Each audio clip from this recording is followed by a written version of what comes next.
Boxing has had its fair share of big names, big fights, and unforgettable moments.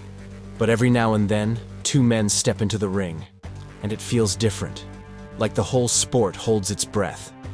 That's what it was like when Joe Frazier and George Foreman faced each other. Both men were undefeated. Frazier was the reigning heavyweight champion, the man who handed the legendary Muhammad Ali his first loss in what was called the fight of the century.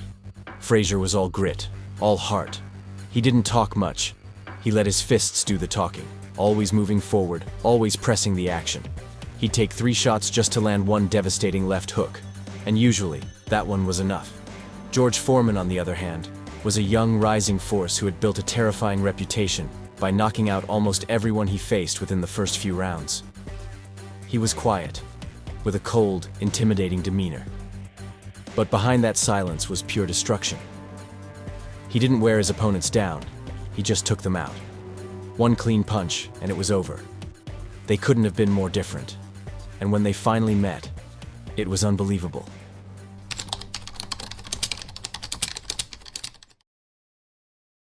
Before anyone feared George Foreman, the heavyweight division belonged to one man, Joe Frazier. He wasn't flashy, he wasn't loud, he was a warrior through and through. By 1970, he was the undefeated heavyweight champion of the world. He destroyed everyone who dared to step into the ring with him. With his suffocating pressure and devastating left hook, almost none of his opponents heard the final bell. But to truly understand Frazier's place in boxing history, you have to go back to one night. March 8th, 1971, the fight of the century. It wasn't just two undefeated fighters squaring off. It was bigger than belts, bigger than boxing. This was Joe Frazier versus Muhammad Ali. Ali had been banned from boxing for refusing the draft. After 3.5 years in exile, he came back claiming he was still the champ. Once and for all, I'm gonna whoop him, I'm gonna show him that I'm the real champion of the world. But Joe Frazier didn't care about talk. He believed in action, and that night, he brought it. For 14 rounds, it was war. Ali jabbed, danced, and taunted, but Frazier kept coming, digging to the body, grinding him down with that relentless, smothering pressure. Then came the 15th round. Frazier stepped in and launched one of the most iconic left hooks in boxing history. Ali hit the canvas, hard. He got up, somehow. But it didn't matter. Frazier had made his point, and made history. He won by unanimous decision, and for that moment, he was king. It wasn't just a win, it was a declaration. Joe Frazier wasn't just a great fighter, he was the man who beat Muhammad Ali. But in boxing, the throne is never safe for long. And somewhere in the shadows, a new force was rising. George Foreman wasn't flashy. He didn't run his mouth. He just showed up, knocked people out, and left. After winning Olympic gold in 1968, Foreman turned pro. And from the start, it was clear. This man was different. Foreman didn't throw many punches, but when he did, it felt like someone dropped a sledgehammer. One by one, opponents fell. Most of them didn't make it past the 2nd or 3rd round. It wasn't just that Foreman was winning. It was how he was winning. George wasn't outboxing people. He was straight up bulldozing them. By 1973, he was undefeated. There was only one name left on the list, Joe Frazier. George's gonna be out there trying to win the title, and I'm gonna be out there trying to hang on to it. It was clear. These two were on a crash course. Eat on the bags and pretending it was Joe Frazier, and there's no way that man can continue to come at me. Frazier's pressure versus Foreman's power. Joe Frazier and me, we'll declare war on that date. Joe Frazier walked into the ring that night with the confidence of a champion. And why wouldn't he? He'd beaten Muhammad Ali.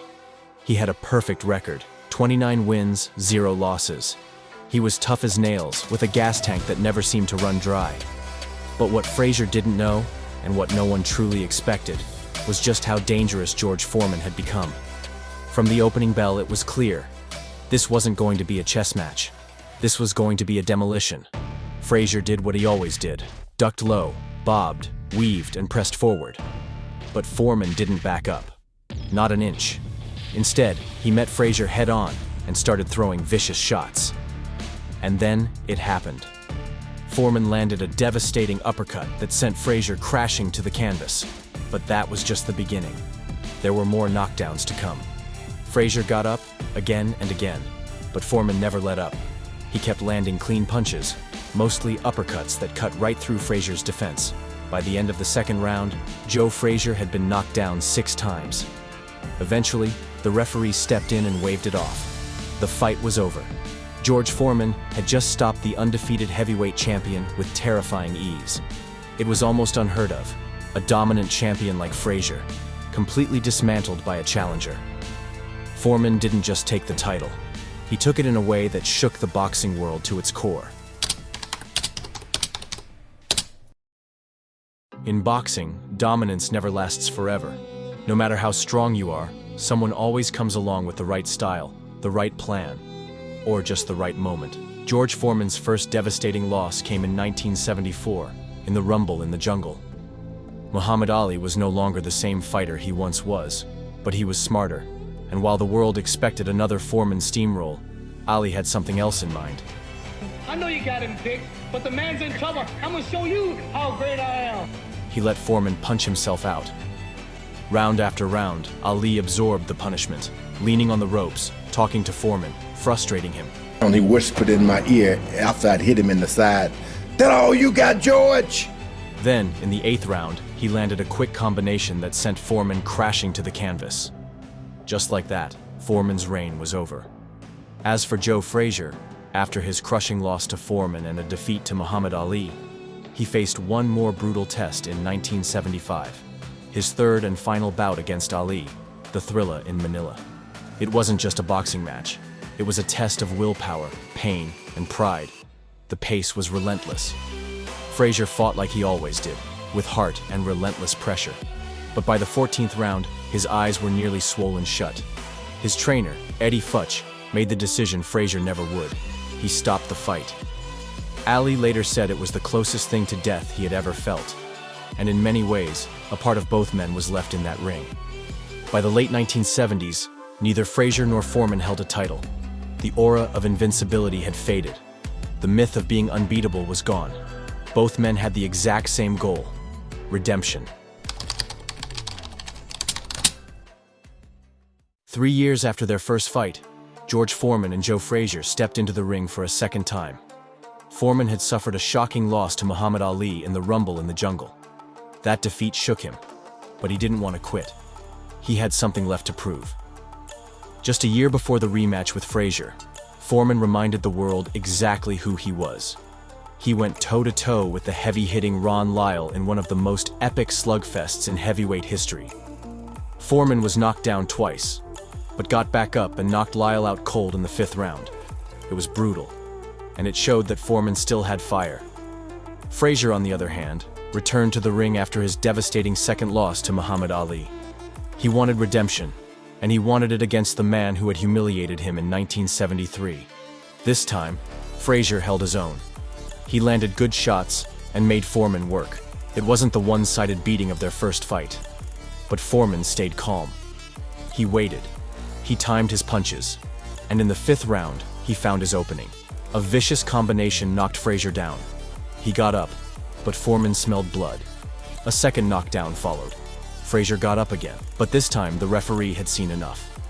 He stepped in and stopped the fight. Frazier had improved. He gave Foreman a real fight, but the outcome remained the same. Foreman's power was simply too much. After this fight, Frazier didn't return to the ring for 5 years.